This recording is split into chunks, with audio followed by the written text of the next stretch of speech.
In this video, I'm going to be getting into every single other weapon that I originally didn't cover in the previous Gun Origins video. So this mainly includes Game Pass weapons, other utilities, and some more obscure ones.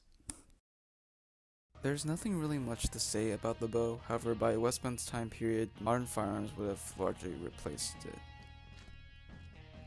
Both Dynamite and Big Dynamite are commonly used explosives that are used in mining operations.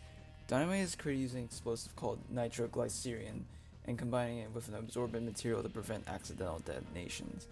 In-game, Dynamite can be used as a weapon and mining utility, while where throwing it at a dig site has a small chance of giving you ores. The knife used in Westbound is a type of hunting knife, more specifically a Bowie knife. Bowie knives have longer blades and crossguards that make them more suited for combat and hunting. Machetes are long blades that are usually used for agriculture or clearing away forest undergrowth. However, they do serve as deadly melee weapons because of the blade's length. In Westbound, holding down the primary fire button and releasing it will allow the machete to do 2 rapid swings at once. The Mexican short sword is a reward for purchasing 5 Westbound UGC items. Short swords have a smaller blade length but still have a larger size than a dagger. Ones from Mexico are antiques nowadays, since many of them were made in the 1800s. In-game, the Mexican short sword has similar mechanics to the machete. The Gingerbread Sword is a reward for completing the quest involved with the 2023 winter event. It's meant to be a reskin of the Mexican short sword, but the weapon is no longer obtainable.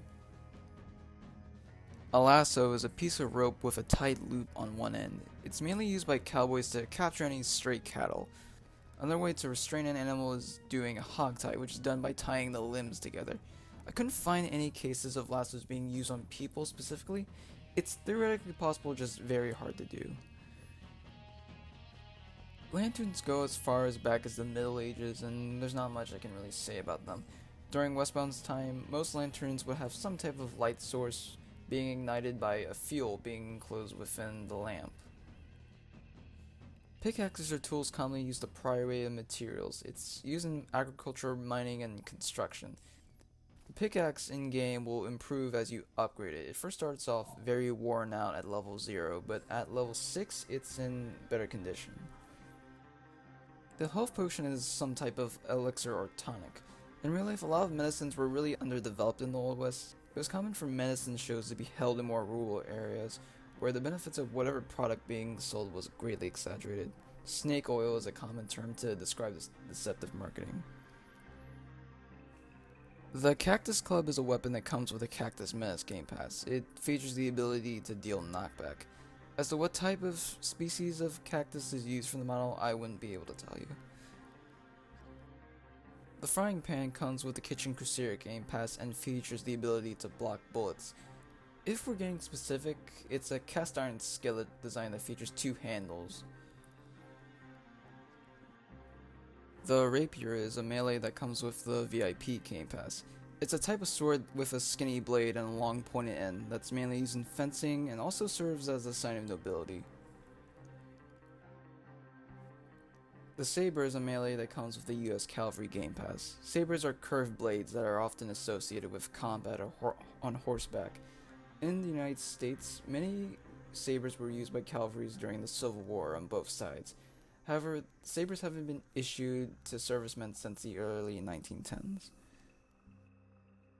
The guitar is an item that can be obtained by purchasing the Charo Game Pass. The guitar itself is an acoustic guitar and it sounds like it has nylon strings. All songs included with the guitar were paid for from a music pack. The Reaper Scythe is a weapon that's a part of the Ghost Rider Game Pass. It functions like the Sabre in game. Scythes are used in farming to clear away grass or harvesting crops, but the Dark Sickle is a part of the Dark Watchers Game Pass. It functions like the knife in game. A sickle is in the same shape of the scythe, but it's a lot smaller. It's also used in agriculture for clearing away smaller vegetation or cutting down crops.